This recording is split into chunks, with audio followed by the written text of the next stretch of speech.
Good evening. I'd like to welcome you all this evening. I'm David Feldman, the director of the Pears Institute for the Study of Anti-Semitism, and as they would say on TV, I am your host for this evening.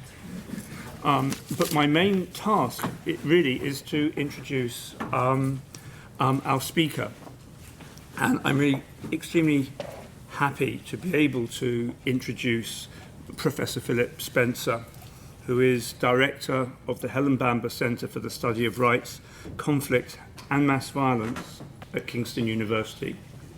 It's a centre which he founded in 2004 and provides a focus for research and teaching in these areas.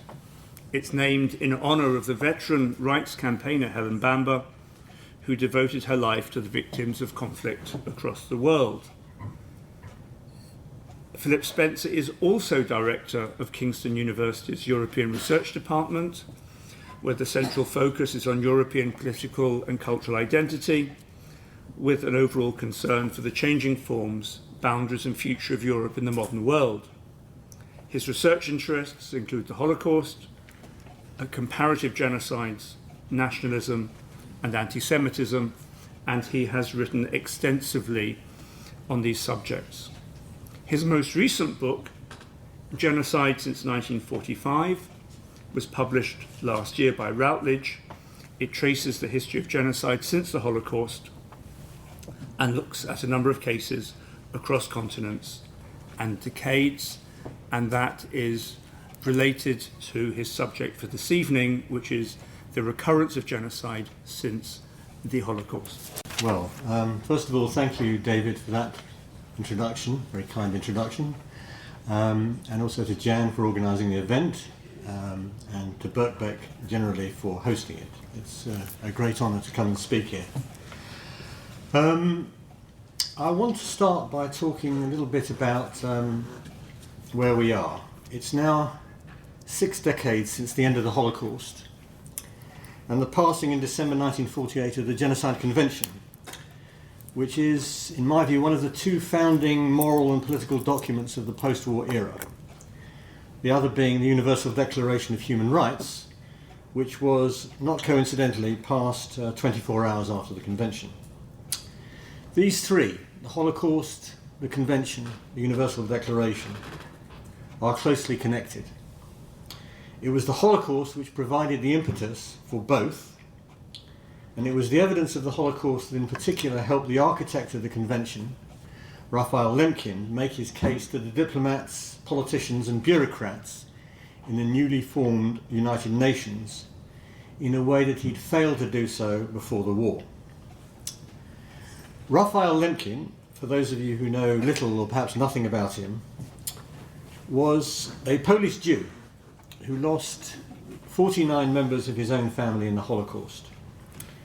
He himself escaped only just in time, fled first to Sweden and then to the United States. But Lemkin had been thinking about the need for a new concept, the concept of genocide, before the Holocaust, in the 1930s. His inspiration was not in fact the plight of his fellow Jews initially, but that of the Armenians, victims of what is sometimes seen as the first genocide of the 20th century, though in fact that dubious honour should really go to the Herero of Southwest Africa. Lemkin's concern was aroused when he realised that there was no law under which the perpetrators of the genocide of the Armenians could be prosecuted, let alone punished. So already in the 1930s he was devoting himself to campaigning for a new international law which could deal with this crime. But it was the Holocaust which provided him with the most compelling evidence to support his case.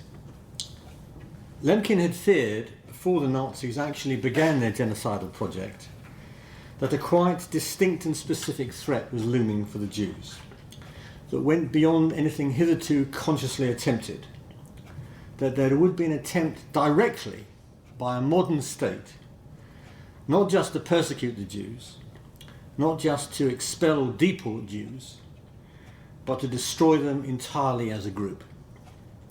And during the war, Lemkin produced what was a rather remarkable forensic analysis of what the Nazis were doing. In his book Axis Rule in Occupied Europe, he showed that the Nazis were conducting a coordinated campaign of destruction, whose purpose was not only mass killing, though that was at the centre, but the elimination of the group itself. The Nazis were attempting to create not just a Germany without Jews, but a world without Jews. This was, in his eyes, a distinctly radical project. Whether it was entirely new is something I want to come back to in a minute, and whether it was a project only aimed at Jews is also something I want to come back to. But for the moment, what I want to emphasise is the distinctiveness of Lemkin's vision and understanding. He was trying to draw attention to what he saw as a particular kind of crime, a crime which did not yet have a name and for which no one could yet be prosecuted. His efforts to define the crime was in the end more or less successful. Drawing directly on his advice, the Genocide Convention defined the crime as a series of acts committed with the intent to destroy a group in whole or in part. The acts involved in this crime include, but are not confined to, mass killing. Although, rightly in my view, this act comes first in the list. The acts include also causing serious bodily or mental harm to members of the group, deliberately inflicting on the group conditions of life calculated to bring about its physical destruction, in whole or in part, imposing measures intended to prevent births within the group, and forcibly transferring children of the group to another group. I've said that the Convention defines the crime. There are, as it happens, some difficulties with the definition adopted by the Convention, but I don't propose to deal with them here, you may be relieved to hear. Those of you that want to buy my book can find a whole chapter devoted to this question. My own view, for what it's worth, and not everyone shares my optimism about this, is that these difficulties are not insuperable and have largely been overcome. What we have, in my view, from the Convention is not perfect, but what is, and it provides a more or less adequate basis for thinking about the crime and what should and can be done about it. And what I want to focus on tonight is just this: what can be done, and what has been done, or rather mostly what has not been done, to implement the Convention, and what light can our current understanding of the Holocaust throw on this. I should say at this point that not everyone thinks this is the right way to approach the question. Some people think this is a mistake. They think that the Holocaust is not a good starting point for at least three sorts of reasons. Firstly, it has particular features, the Holocaust, which are not necessarily common to other genocides. Secondly, there has, in some people's minds, been too much attention paid to the Holocaust at the expense of other genocides, both those which occurred before the Holocaust and those which have occurred subsequently. And thirdly, it's argued by some that there has been too much attention paid to the Jews as victims of the Nazis. They were not the Nazis' only victims, and concentrating on them obscures other important aspects of what the Nazis were engaged in. I think these are all serious arguments and certainly need to be thought about, but I do not myself think they are compelling objections, and indeed I think in various ways they can lead to distortions of their own. Again, I don't, perhaps fortunately, have time to go into great detail on any of these, but I will briefly say this. Firstly, I think we should pay as much attention as we can to all genocides, past and present, but I do not see it as a zero-sum game. Thinking about one genocide does not prevent us thinking about others, past or present. On the contrary, it should be, and has been, a spur to thinking about other genocides. And the same, secondly, goes for thinking about the many victims of the Nazis. Indeed, much valuable research has been conducted in recent years which shows the connection between Nazi policies towards different groups, and indeed Lemkin himself was something of a pioneer in this respect. And thirdly, and perhaps most importantly here, I do think that there are particular features of what happened to and was intended for the Jews, but I think their very particularity is a source of illumination, and if this is not quite the right word, inspiration for taking the problem of genocide more generally seriously. I think all of this, partly because this is what Lemkin himself thought, I think it partly because of the other thinkers, and particularly Hannah Arendt, to whom I shall return, also thought. But I think it also because this is what the Convention itself suggests, when it defines genocide as a series of acts intended to destroy a group in whole or in part, and as a threat to mankind itself.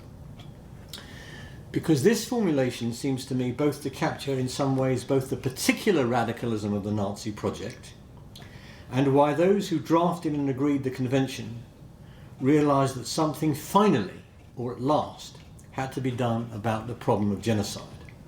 A problem which, as the convention put it, had always afflicted humanity, but about which nothing yet had been done.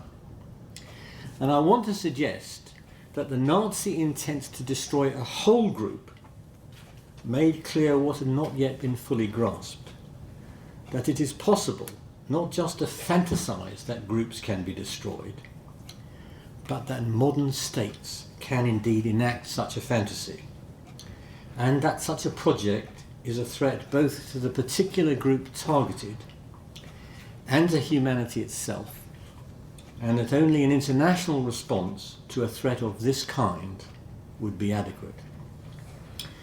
This does not mean that genocide was new. In fact, neither Lemkin nor the architects of the convention thought so. They understood rightly that genocide has a long history which predates the Holocaust. Indeed, that's what the convention says, when in its very opening section, immediately after identifying genocide as a crime, it explicitly recognises, and I'm quoting, that at all periods of history, genocide has inflicted great losses on humanity. Nor does it mean that the Nazis were the only victims. They too, this was understood at the time also. If anything, the immediate response around the time of the convention was rather to downplay what had happened to the Jews, for various reasons, none of them good, but that is another subject. But what the Nazis intended to do to the Jews stood out in some important respects. There is, of course, a big debate about when exactly they arrived at that intent, just as there is a debate about what they wanted to do others once they'd finished with the Jews. But whenever that intent was arrived at, it was to destroy the Jews entirely, to remove them not just from this or that particular space, Germany, or Eastern Europe, or even those parts of Europe they had so far occupied, but much further afield. They viewed the Jews from a particularly radical perspective as an existential threat not just to Germans, or to the Aryan race, or to Europe, but to humanity itself as they understood it. As Saul Friedlander has defined it, this was a redemptive form of anti-Semitism. Only the complete destruction of the Jews would suffice. Only by removing the Jews from the world could humanity, as the Nazis understood it, be saved, be redeemed. This radical project was a priority in the end above all other priorities. It was more important even than winning the war, even from saving Germany from total defeat. It was to be pursued to the bitter end. Jews were murdered as the remaining survivors of the extermination camps were marched back into Germany and as the Nazi state itself was disintegrating. And it was a project to which extensive resources were devoted, including the harnessing of industrial techniques, factory methods of construction for wholly destructive purposes in the form of extermination camps. Not just, to remind ourselves of a crucial distinction, concentration camps, horrific enough in themselves, but extermination camps, camps organised to kill directly, factories which produce not commodities but death on an industrial scale. This was a very radical project, both in the history of genocide and in the history of anti-Semitism.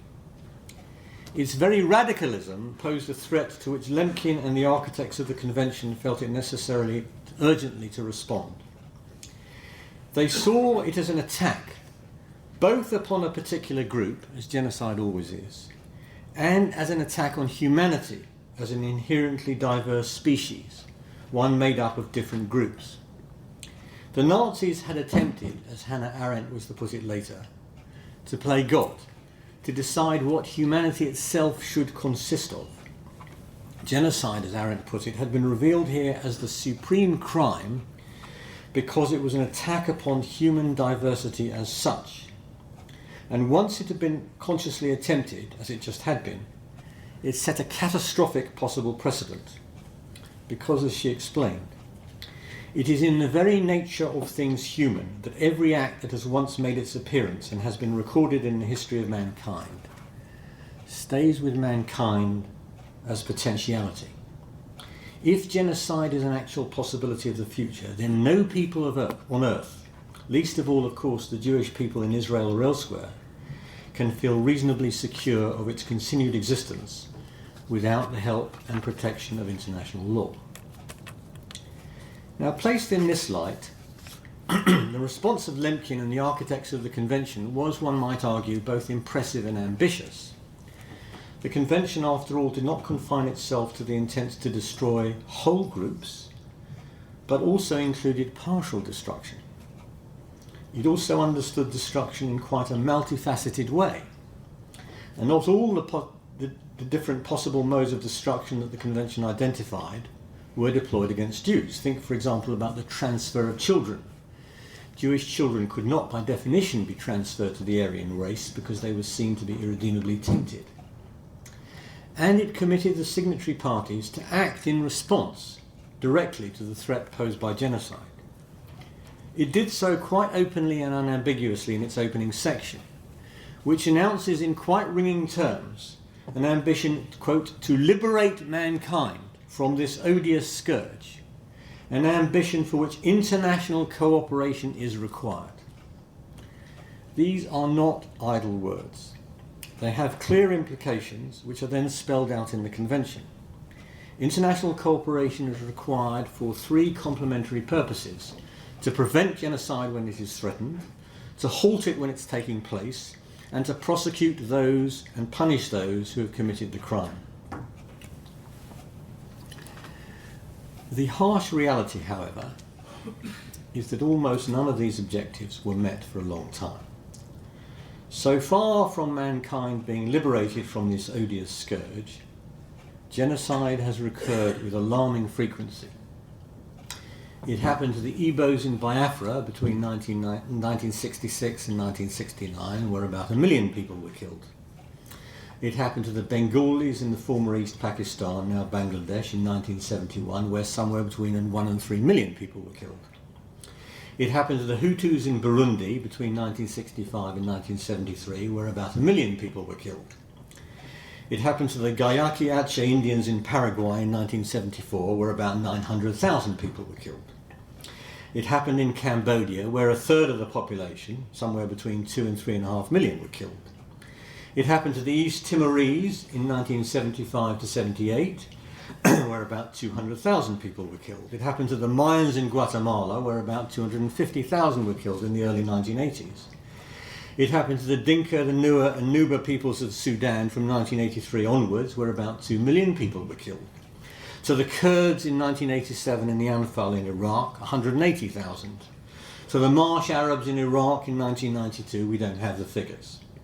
To the Tutsis in Rwanda, 800,000 to 1 million, a rate of killing 3 times faster than the Holocaust. To Muslims in Bosnia between 1992 and 95, about 250,000. To the Albanians of Kosovo in 1998-9, about 10,000. To the Tamils in Sri Lanka in 2009, about 20 to 40,000. To the Fur, to the Mazalit, to the Zagawa, and now the Nuer again in Sudan, somewhere between 200 and 500,000. That's a short list. You could add case after case after case.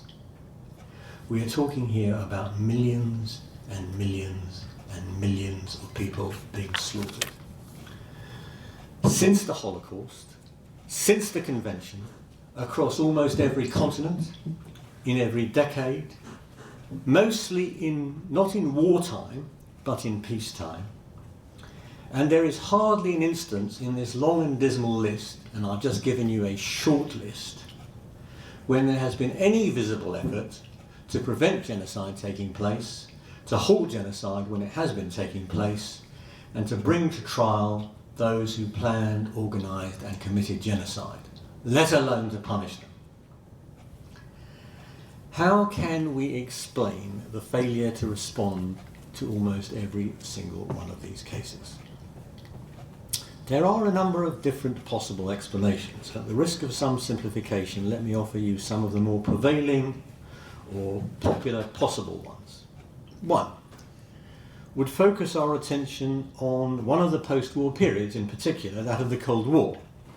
In this period, which certainly covers a lot of genocides, it could be argued that if genocides were taking place in the sphere of influence of one of the two superpowers, any efforts to prevent, halt or prosecute would be impossible. It would be resisted by the superpower in question. For the period after the Cold War, of course, this kind of explanation loses much of its force. We might then direct our attention to the United Nations and its failure as the organisation which supposedly represents the international community. We could look at its inability as an organisation to make effective decisions, at its cumbersome bureaucracy and so forth. But of course the United Nations has no resources of its own. It can only work with what its member states give it. So, some have argued, we need to look more specifically at its most powerful members, and especially the United States. Here it can be argued quite persuasively that the United States did not for a long time take the problem of genocide seriously. Indeed, it didn't even sign up to the convention initially, much to Lemkin's dismay.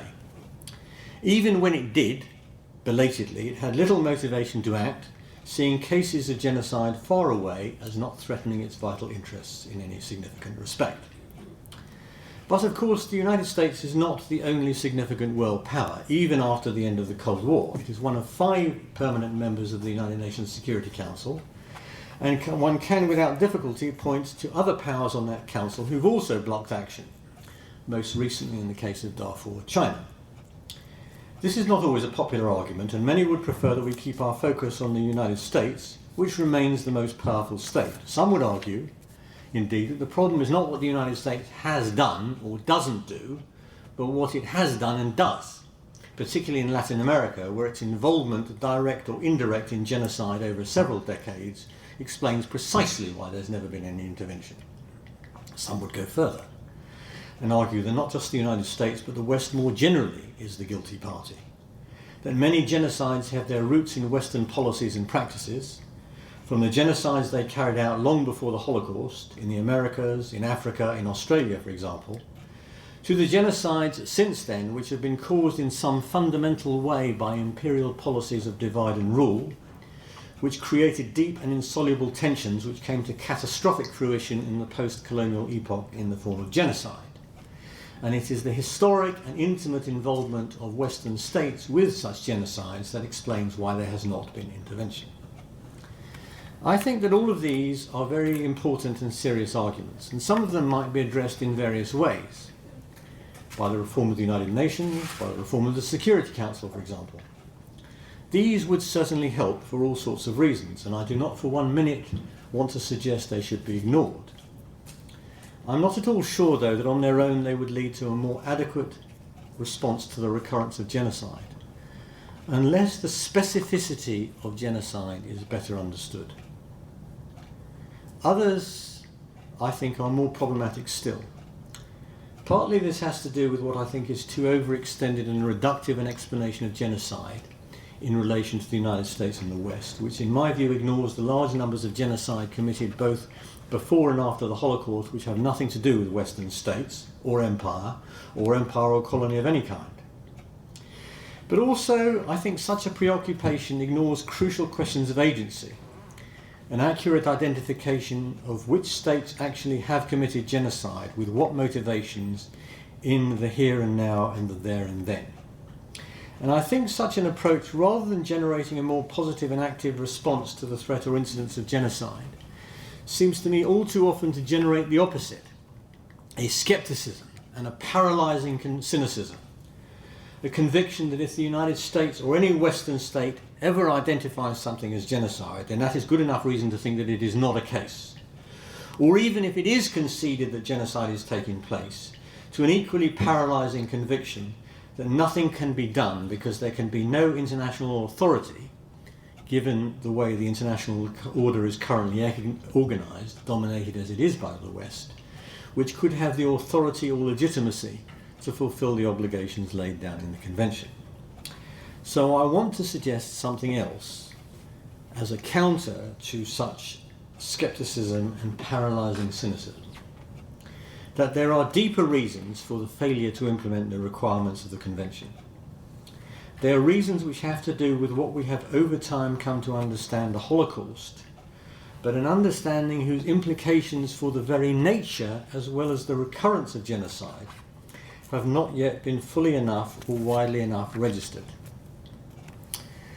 These are perhaps unwise claims. There are many who would say we know quite enough about the Holocaust, thank you very much. How much more do we need to be told?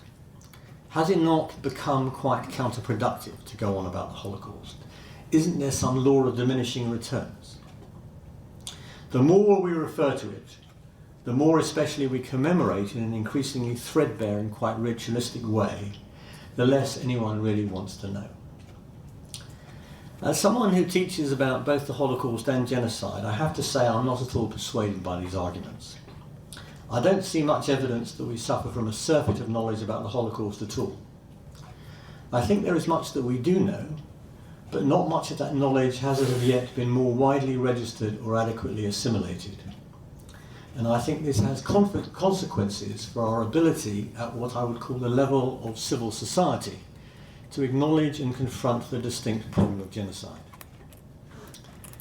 What kinds of knowledge and understanding about the Holocaust am I talking about? Here again, I must plead guilty to the sin of simplification. But I would like to draw your attention to our knowledge in 6 particular, but also connected areas. The first has to do with ideology and belief at the elite level. The second has to do with an apparently arcane question of timing, of when the Nazi elite decided it was possible to implement the final solution. The third has to do with the organisation and deployment of the resources of the modern state. The fourth has to do with mobilisation of citizens by that state and levels of participation that state is able to engender. The fifth has to do with internal bystanders inside the state and society where genocide is taking place. And the sixth has to do with what external actors knew at the time. So let me say something very briefly about what we might know about each of these, again with all due apologies for oversimplifying. On the question of ideology, we know that ideology played a vital role in forging and framing the genocidal project. I've already referred to Saul Friedlander's magisterial work, and it is clear from that Hitler and his associates held their beliefs very seriously indeed. Those who dismissed Hitler's speeches as just rhetoric were, as Omar Bartov has argued, quite mistaken. He said what he meant, and he meant what he said. And whilst there has been, or there was for some time, a debate among Holocaust historians between intentionalists and functionalists, with the latter downplaying ideology in favour of a much greater emphasis on context and circumstance, that debate has really been transcended, if not in favour of intentionalists, at least with the recognition that ideology really did matter. If it did not itself generate a worked out plan from the beginning, without a deeply held anti-Semitic ideology, the direction of policy towards ever more radical measures would not have been what it was. Secondly, on the question of timing, we also know something more about when exactly the most radical measure was decided upon. It was not, as some had previously believed, when the Nazis had their backs to the wall, when they were lashing out somehow in frustration to target the Jews against whom they could vent their fury. On the contrary, it was at the moment in the summer and fall of 1941, sorry, I've just come back from America, I should say the summer and autumn of 1941, when the invasion of the Soviet Union seemed to be going triumphantly well, when they appeared to have the whole of Europe at their feet, in a moment of what Christopher Browning calls euphoria, that they decided that they could enact their fantasies, which they already held, of a world without Jews. They believed at that moment that there were no obstacles in their path, no countervailing powers within or without that could prevent them from doing so. Thirdly, on the question of the state. We now know that the German state and bureaucratic apparatus played a key role in organising first the persecution of the Jews, drafting the citizenship laws, for example, then in their expropriation, then in their deportation and concentration in ghettos, and then in working out the logistics required to bring them to the places of annihilation. At no point did any section of this state demur at what was being asked of it, at the central level or at the local level. Fourthly, but the state is not only a bureaucratic apparatus. It has its forces of violence and repression, its army, its police, not to mention its paramilitaries, all of which were intimately involved in the destruction of the Jews. The army was not only made up of professional soldiers, but conscripts, rank and file soldiers who wrote home about what they were doing. The police too were closely involved, including a large number of reservists called into a murderous action in the East. Men with apparently limited previous overt ideological commitment to the Nazi cause, yet who found it all too possible to slip into a routine of daily mass killing. The fierce and very important debate between Christopher Browning and Daniel Goldhagen about what motivated these reserve battalions of ordinary police, and there were a lot of them, whether it was ideology or much more everyday motivations located in context, circumstance and situation, can obscure the rather simpler fact that all these killers were very effectively mobilised by the state. Fifthly, we also know, partly on the evidence of letters home from soldiers out east, but also from the mere fact that there were so many people involved so closely, directly or indirectly with killing, all with their loved ones, their relatives and their friends, that there was much greater knowledge of what was being done inside the genocidal society itself than was ever admitted at the time or after the event. What Gordon Hurwitz has called places near and far away, the vast network of camps, were all known about. If people hid themselves from this knowledge, that is quite a different matter, a question at best not of not knowing, but of choosing not to think about what they knew. And lastly, we know now that outsiders knew far more than they admitted at the time. We know, for example, from Richard Breitman's research, for example, into British intelligence intercepts of German order police radio transmissions, that the mass shootings by the Einsatzgruppen were known to the British government at the time. But actually, we know that they knew more than they later claimed, because they said so at the time. Dan Plesch, who works nearby in the School of Oriental and African Studies, has recently drawn our attention to public statements made by the Allies in 1942, which openly stated that the Nazis were murdering millions of Jews. And these statements, moreover, included commitments to bringing the killers to justice long before Nuremberg, statements backed up by the formations of the United Nations War Crimes Commission, working hard to identify who the killers were and assembling evidence of killings for trials that would then take place. Now, I've isolated and focused here on these areas of knowledge about the Holocaust, not because they're the only things that we know, but because they all tell us a great deal about what genocide involves. Even if the details may vary, and even if the weight of the different factors may shift from case to case, every genocide since the Holocaust seems to me to have exhibited these features. There's been no genocide where there hasn't been a murderous ideology towards a group inside society, an ideology seriously believed in by an elite, or a sufficient section of it, and openly advertised as such by them in speeches and writings. There's been no genocide where the decision to destroy a group has not been made with a confidence that it could now be implemented, because there appear to be the perpetrators to be no significant barriers or obstacles in their way.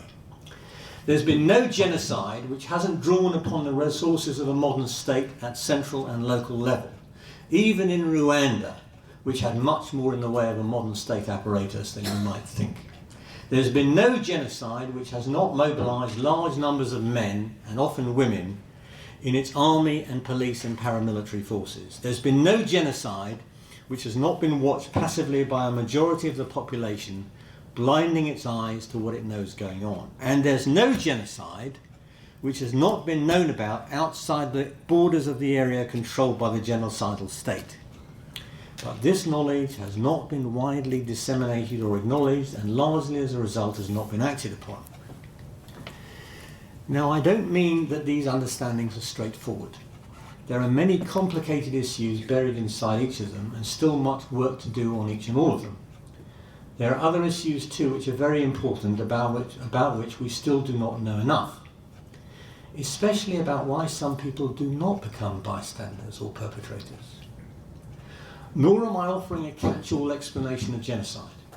Each genocide has its distinctive setting, set of actors and dynamics. There may be well some exceptions to the general rule, and there may be some grey areas in particular cases.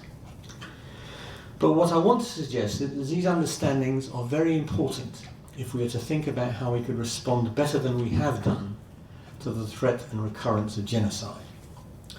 We need to take ideology seriously. We need to pay alert attention to expressions of hatred at the elite level towards a group inside society which openly express the fantasy that the group is inherently not just different, not just alien, but disloyal, and a threat, a mortal threat to the unity, cohesion, collective identity and security of that state and society. We need to take seriously that a moment can arrive when a decision can be made with confidence by such an elite to enact their genocidal fantasy. We need to take seriously not just the possibility, but the reality that that fantasy can be implemented, because of the resources of that state are readily available for that purpose. We need to take seriously the fact that in that situation, the targeted group is in an acutely vulnerable position. It faces a modern state with an effective monopoly both of the means of coercion and a legitimacy which enables it to mobilise large numbers of perpetrators at many different levels of society. We need to take seriously the fact that in that situation, the majority of their fellow citizens will not come to their aid. We need to take seriously, for these last reasons especially, the power, authority and mobilisational capacity of a modern state, and the absence of aid from inside that society from others, from a majority of others, that the targeted group has no recourse other than to external actors. They are absolutely not in a position to save themselves. And we need to take seriously the fact that the plight of that targeted group is almost always known about by external actors, who are the only ones who can save them. The question then arises as to what external actors can or should do. And this takes me back to the commitment in the Convention. And I'll quote it again, that the contracting parties to the Convention confirm that genocide, whether committed in time of peace or in time of war, is a crime under international law which they undertake to prevent and to punish. Now, the contracting parties are of course nation states.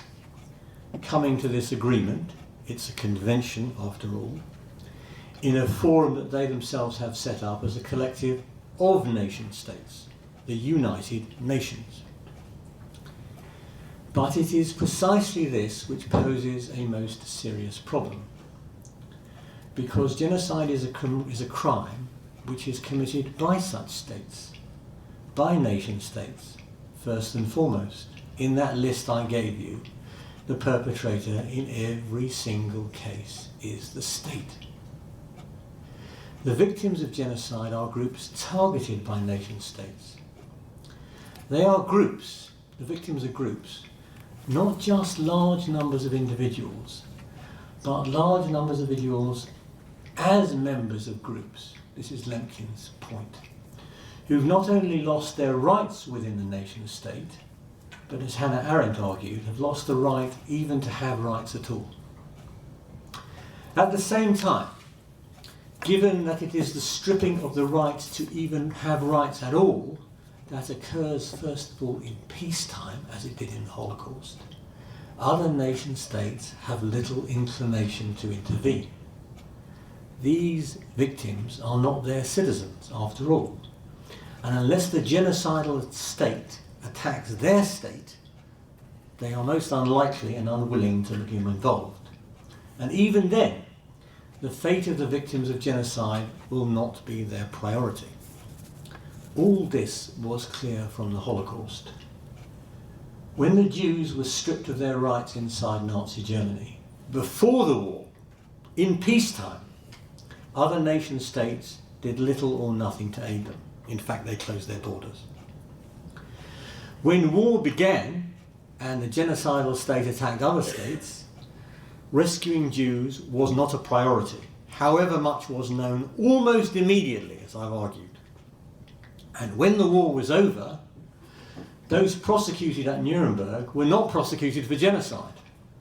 As I've already noted, and Donald Bloxham's excellent book on this subject documents this very clearly, what happened to the Jews in both peacetime and wartime was largely and deliberately kept out of the Nuremberg trials. And it was partly for this reason that Lemkin redoubled his efforts and why the Genocide Convention had to be drafted, because what Nuremberg did not do. Despite all the efforts, however, to keep what happened to the Jews out of Nuremberg, it did keep intruding. And it was the shock induced even by this limited intrusion that gave Lemkin his opportunity. Because what Lemkin was able to do was to point to the danger posed by states, by nation states, to targeted groups, both in wartime and in peacetime. Remember, the convention talks about it's a crime committed in wartime and in peacetime, and overwhelmingly actually in peacetime. But to do so, to point to this danger, to think about this danger, he had himself to think in a wider frame of reference, and to address a wider audience than the representatives of nation states, or even the diplomats assembled in an organisation of nation states, the United Nations. Because there is a tension at the heart of this issue, which can only be resolved by thinking more widely, as Lemkin did, and by addressing a wider audience, which I want to suggest both he and Arendt implicitly did. Nation states are, on the one hand, the source of the problem. It's the nation state which commits genocide, at least so far. I don't exhaust the possibility that other actors might at some point be in a position to do so, but let's not depress ourselves too much. It's bad enough already. The governments of nation states, on their own, have limited interest or incentive to respond to genocide unless they're attacked by the genocidal state in question, and even then the victims will not be their priority.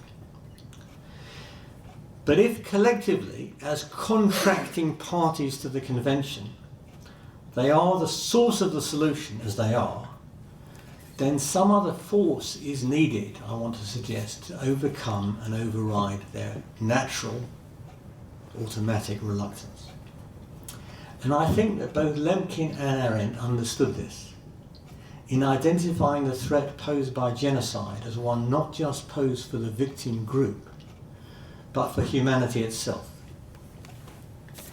Because if genocide is simultaneously a threat to humanity, then there needs to be a response at a wider level, at the level not just of the international organisation of nation states, the contracting parties at the United Nations, but at the level of what we have to call now international civil society, of which we as human beings are all members, where in our capacity as members of humanity, we all universally have human rights, as the Universal Declaration made clear. Because it's not an accident to recall what I said right at the beginning, that the Convention and the Universal Declaration were passed within 24 hours of each other. In a sense, in a profound sense, what the Holocaust brought into being was this notion that we are all members of an international civil society. Well, we are all members of different groups that make up humanity, and that on the one hand we share a common humanity, and on the other we all have universal human rights as members of that humanity. It's at this level of our common shared membership of such an international civil society that we need to react to the threat of genocide, which seeks to destroy a group and to remove that group's right to have rights at all. It is at this level that we need to pressure states outside the state and society where genocide is taking place, whereas I've argued the majority are not going to come to the aid of the targeted group. An international civil society is, if you like, the necessary response to, alternative to, the failure of civil society within a nation state where genocide is taking place. It is at this level, the level of an international civil society, that we need to pressure our own states singly and collectively to respond. I want to conclude then. The danger posed by genocide transcends the boundaries of the nation state because it affects our understanding of our common membership of humanity. Genocide is an assault both on the group and, as such, on the necessary and inherent diversity of humanity. When a modern state, with its resources and capacity for mobilisation, decides that a particular group is no longer part of humanity, when it takes a decision to destroy a group which is now essentially defenceless and acutely vulnerable inside that state and inside that society, that is also and simultaneously an assault on us all. The Holocaust put all this, I have suggested, into the sharpest possible relief, because it was an attempt by the state to strip the Jews of the very right to have rights and then to annihilate them utterly, to remove them from the earth, as Hannah Arendt put it. And it made this threat quite clear. It made clear what genocide is and why it is, as the Convention puts it, such an odious threat which inflicts great losses on humanity. Genocide is a threat to which we need to respond, in other words, precisely because of what we now understand from and after the Holocaust, not just as citizens of nation states, but as global citizens, to urge our states singly and collectively to act on our behalf as global citizens, as members of humanity, to protect both the acutely vulnerable group and humanity itself, for the sake not just of the defenceless group, but for our own sake as human beings too. Thank you.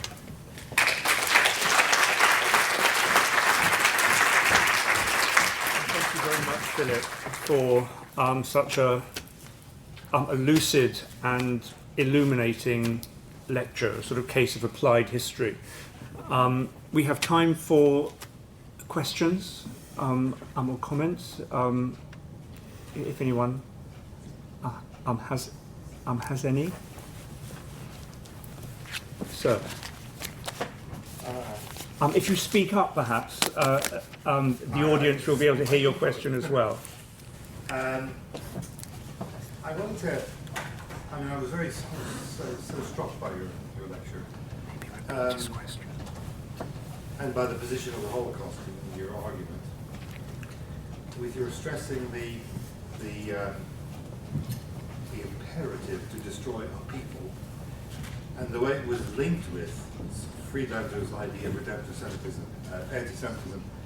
Oh, right. Oh, thank you. The way it was linked with redemptive anti-Semitism, which raises it to kind of a sacred duty. It's not just the act of killing lots of people. But what I wonder if you could just comment briefly. You gave such a list of other genocides, and in each case you mentioned a group that was the target group.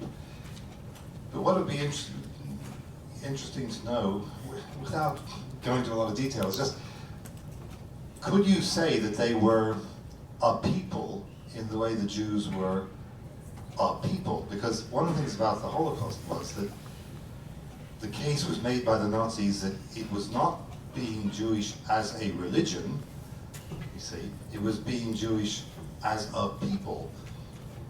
And so you could say that, let's say, a Jew could convert to Catholicism or something like that, and then no longer be a Jew. But the systematic planning of the Nazis increasingly precluded that kind of a choice. You couldn't choose no longer to be Jewish.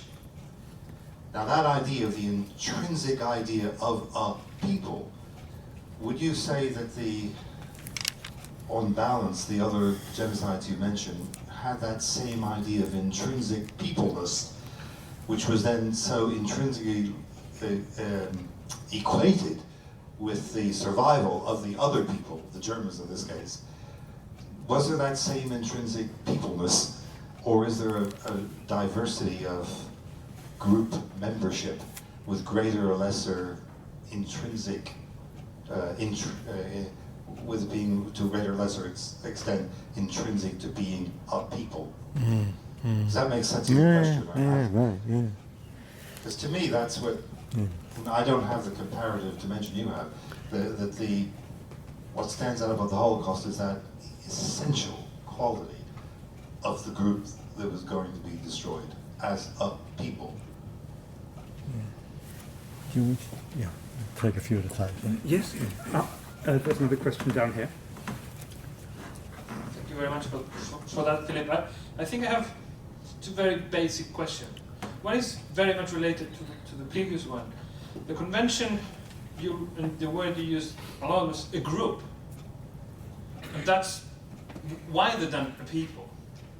But most of the examples have to do with ethnic or national ideas of a group.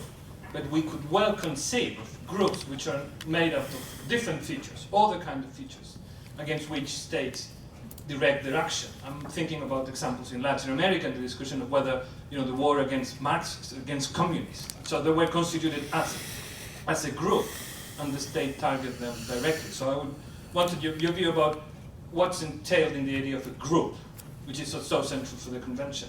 And the other question is to do with the modernity of genocide, I suppose. Because you started off by saying that for Lemkin and for the convention, genocide were sort of an ubiquitous fact of history. So there were genocide before modernity. But all your factors are strictly modern. It's a modern ideology, a modern state, and a modern civil society. And so I'm wondering, is genocide a modern phenomenon, as we would think with Rand or with Bauman, or is it sort of truly a transhistorical phenomenon, which in modernity, because of the infrastructural capacities of the state, takes the violence or becomes visible in the way that it's been in the 20th century?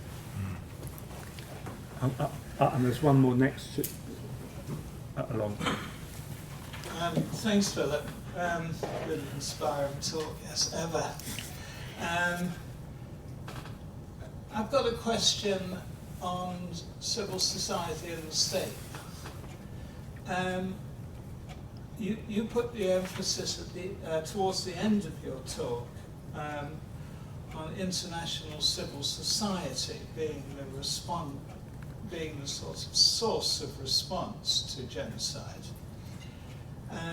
But I was thinking of cases in which the response to genocide has come very much from within society more than from without. Like in Rwanda, where the force that stopped the genocide was the Rwandan Patriotic Front, the Patriotic Army, as I understand it. Or even in the Holocaust situation in Poland, where there was some response to the Holocaust within Polish underground movement, the Polish resistance movement, but precious little from people who representatives of the Polish underground asked for support from, like Churchill or indeed Roosevelt. So I was wondering why you put the emphasis on international civil society, kind of assuming that within society there are no forces that challenge the existence of the genocide. And the second part of the question is really about the state. And you put the emphasis very much on the state as perpetrator. And I'm wondering, I think, certainly the state is involved in perpetrating, but I'm wondering what you think about the way in which genocide usually involves kind of forms of mobilization that go way beyond the state as well. So the state is part of that scenario, or can be part of that scenario. But the scenario often involves parties, movements, which are not strictly definable as a state. And I was thinking particularly of Hannah Arendt, who, when she talks about the Holocaust, always refers to the so-called state rather than the state itself. So those are the two issues that struck me as you were talking. And that's probably enough to be getting on God, with. yes. These are really all terribly difficult questions. I don't know the answer to all of these questions, so I'm going to have a go, all right? I wish I had a lot longer to think about them all, so I'm very grateful to all the people who've asked them. Let me start with the first question. I mean, they're all really brilliant questions. The question of a people, and it sort of overlaps with the second question in a way about people, about groups. I'll approach it in two ways. I was trying to make a point about the Holocaust being a very radical case in which the attempt was to destroy the whole group. And it seems to me that the response that the convention was trying to develop was a response that went beyond just that case. So my argument really is that it's the radicalism of it that concentrated people's minds. So I don't think it's necessary to think that in every case the whole group is going to be destroyed. That's my first point. The convention is about the destruction of a group in whole or in part. Why did the Nazis want to destroy the whole group is in a way part of your question. And my answer to that is to a large extent redemptive anti-Semitism. I'm still thinking very hard about what it is about the history of anti-Semitism and the emergence of a redemptive form of anti-Semitism that made for the desire to destroy a whole group. And I have some thoughts on it, but I wouldn't dare risk them here. I need to think about them a lot more. I was trying them out last week on my wife, who was not persuaded. Not for the first time, I'm bound to say. But I think it's not about intrinsic peopleness here. I think the Nazi... And the reason I don't think it's about intrinsic peopleness is that I think we have to think quite critically about what a group is. And this is a complicated question, because while on the one hand I think that humanity is diverse, I also think there are dangers in reifying groups. And I think the convention does, and Lemkin does certainly, tilt in that direction at times. So we have to think about the value of diversity without sliding into reification. It's a very complicated question. So I think the way of thinking about it here is we have to think about the group in the mind of the perpetrator. I think what genocide is about a group of perpetrators identifying in their mind a group of people, and then forcing people, whether or not they wish to be in that category, into it. And I think once the genocidal decision has been made, people can't escape, actually, whoever they are. The Jews, as you correctly pointed out, couldn't either, but I don't think any of the others could either, actually. And that's because once the genocidal momentum is developed, the hatred of the group and the reification involved in that hatred is so serious that people can't really escape in significant numbers at any rate. I'm not 100% sure about this, but that is my sense of it. Now, I think that brings me on to the second point, which is about the groups that I identified in my list. And, I mean, if I had time, I would go into why I think the definition of groups in the convention isn't adequate. As I said, it was a short list, and I certainly would include some Latin American cases for the reasons that in the way that you've suggested. And the reason they're not included in most lists is because the convention excludes political or social groups from its definition. But I think that's a mistake, and I think it's a mistake actually, by the way, that's been rectified in judgments by tribunals, in fact, because tribunals have realised quite quickly, and they've had to think about it, the tribunal on Yugoslavia, the tribunal on Rwanda, that that's a let-out clause for perpetrators. They can say, well, it's not an ethnic group or a national group or a racial group, whatever the hell a racial group is, that's another piece of reification and nonsense, or a religious group. They can say it's a political or social group, and therefore we're entitled as a sovereign state to eliminate this threat to our security. So I think we need to have a richer sense of what groups are than the convention and Lemkin regionally imagined. They had a lot of debate about this, as it happens. It's not the case that political and social groups, as some people think, were simply taken out because the Soviet Union was worried. Lots of states objected to this, including Venezuela and Poland, and a number of Latin American states, other Latin American states actually. And it was in several drafts and then taken out at the last minute. And Lemkin was uncertain about it and also changed his mind about whether it should and shouldn't be in. But I'm persuaded by by the findings of the tribunals and recent scholarship about what a group is and about how stable a group is, and David Necessian's book on this I think is utterly compelling, that we need a better sense which could encompass the other groups. So the list I may have given you was just to start with a secure list that everybody agrees about, but my own view is that a lot of other groups, a lot of other genocides have been cleared. As I said, it's a short list. The question about modernity is a very, very good question indeed, and I think and I'm not alone in this, and Lemkin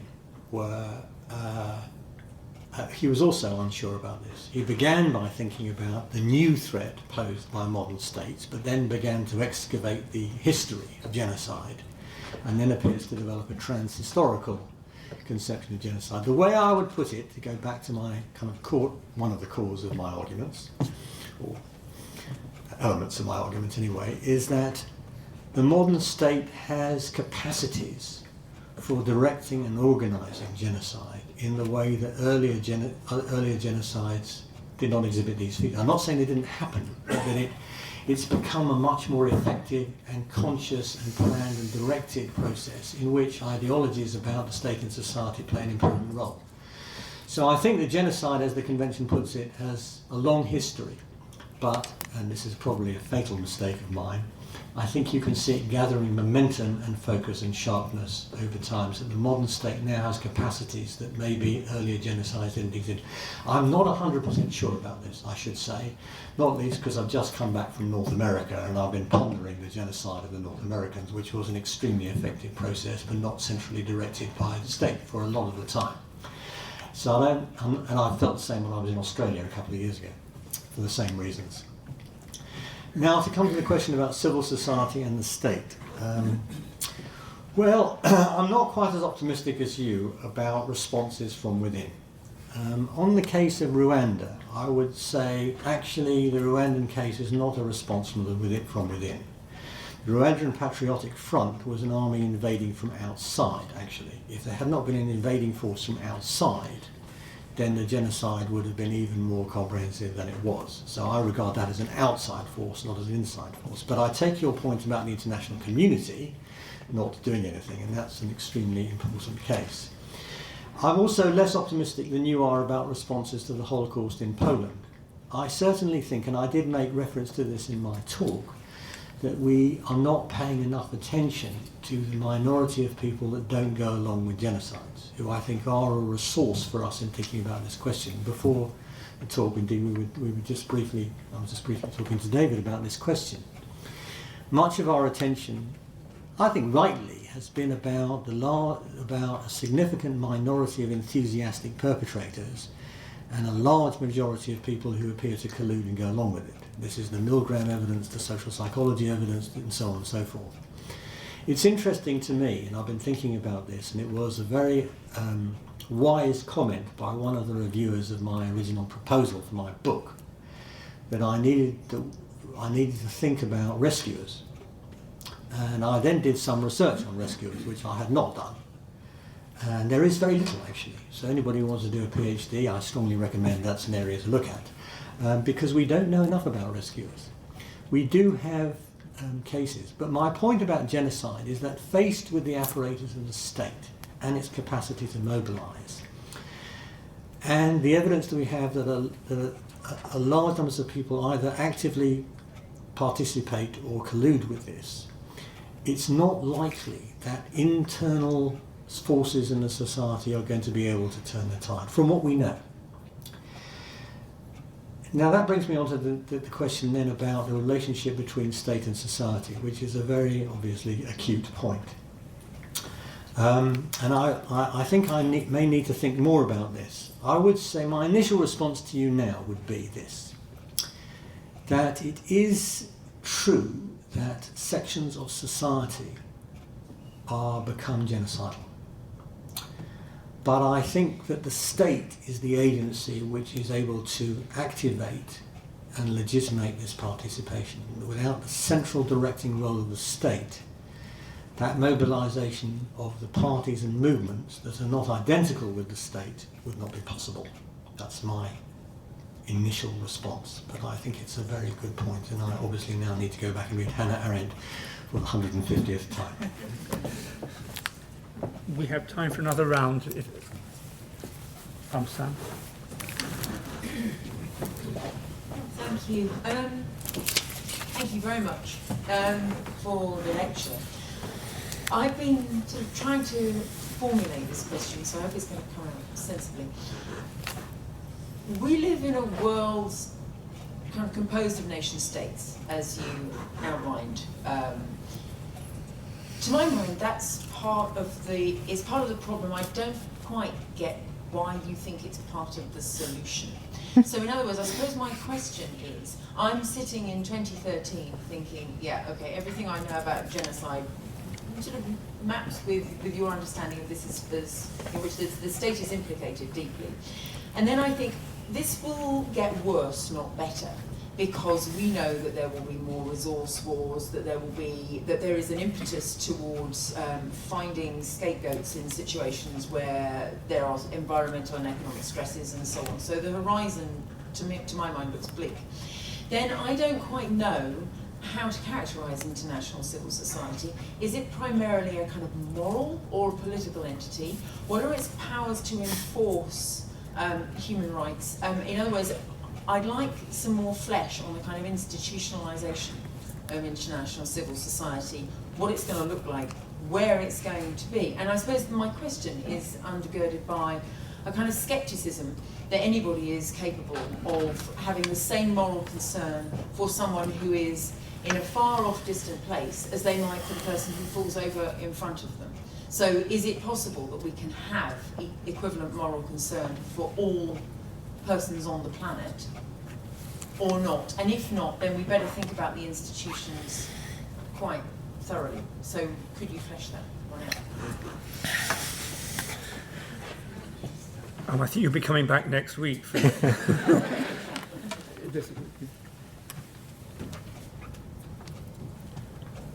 live in a world of social media. What difference do you think that will make to the potentiality for rescuers and support across borders against the sort of action you've been describing? Thank you. And one more, just down here. I just wonder, going back to your earlier observation in the lecture about the Cold War and the way that interstate rivalry there mitigated attempts at suppressing genocide.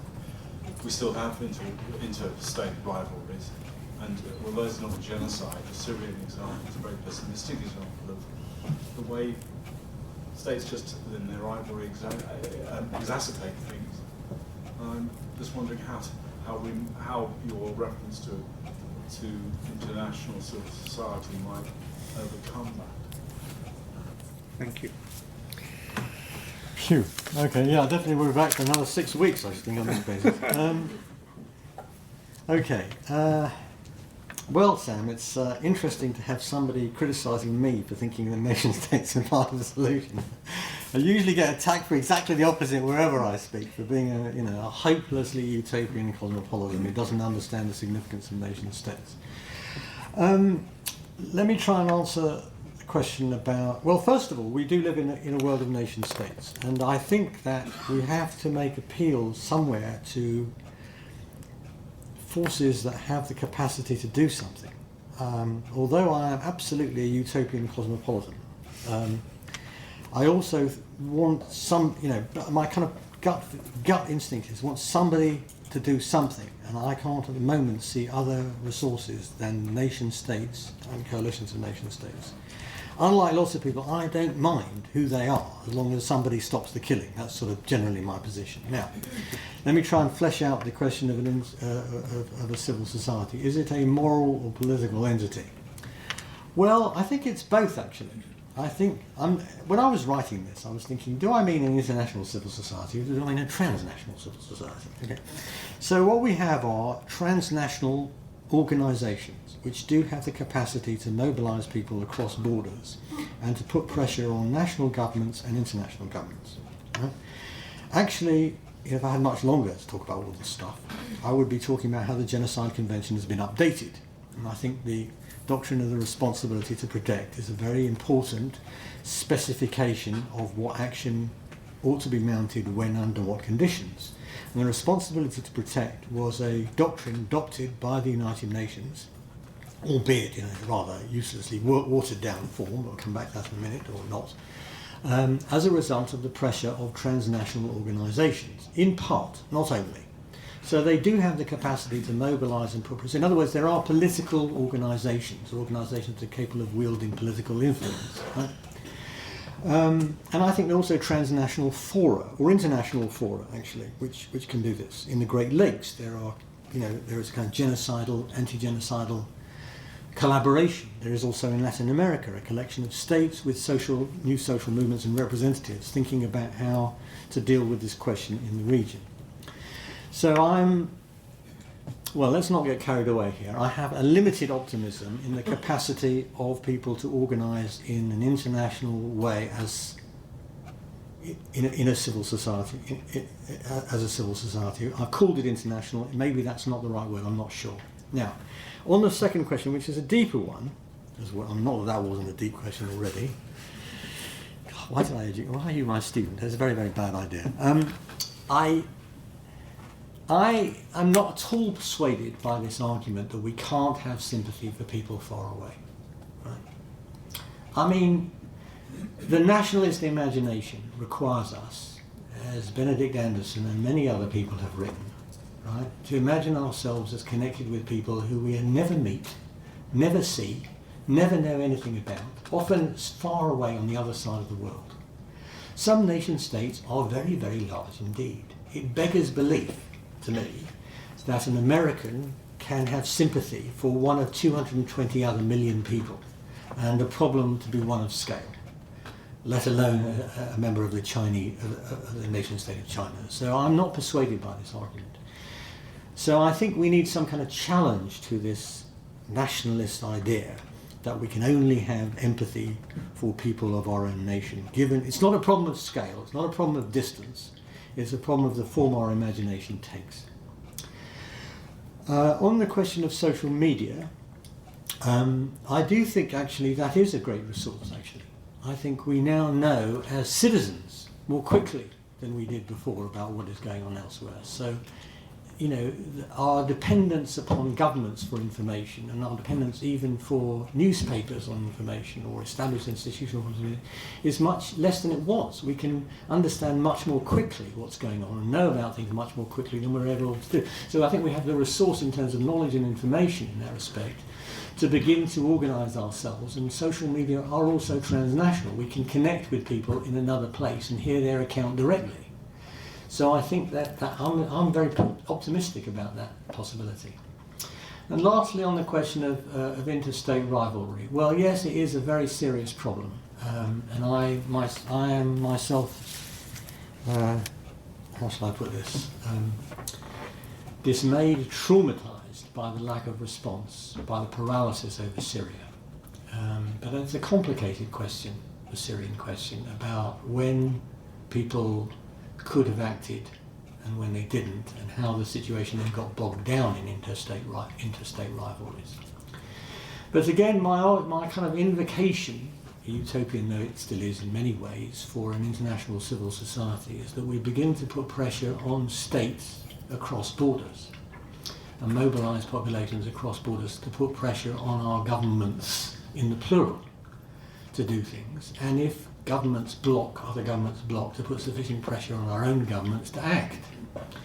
Because at the end of the day, and notwithstanding Robert's, you know, very valid point about internal resistance, the thing that most strikes me about genocide, repeatedly, and when I was writing my book had me holding my head in my hands in despair, is the vulnerability and defencelessness of the groups inside those societies. So that unless we do begin to act across borders and pressure our government as best we can, those people are utterly defenceless.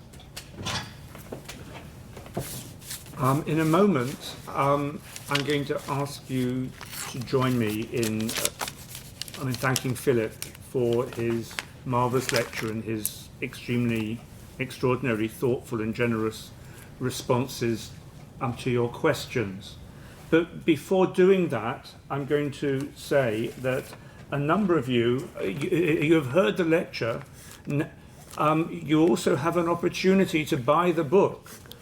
A number of you will have a flyer which gives you a 20% discount for the book online. If you don't have a flyer which allows you to do that, there's a pile of them at the back of the room on the last table by the door. You can grab one before you go out.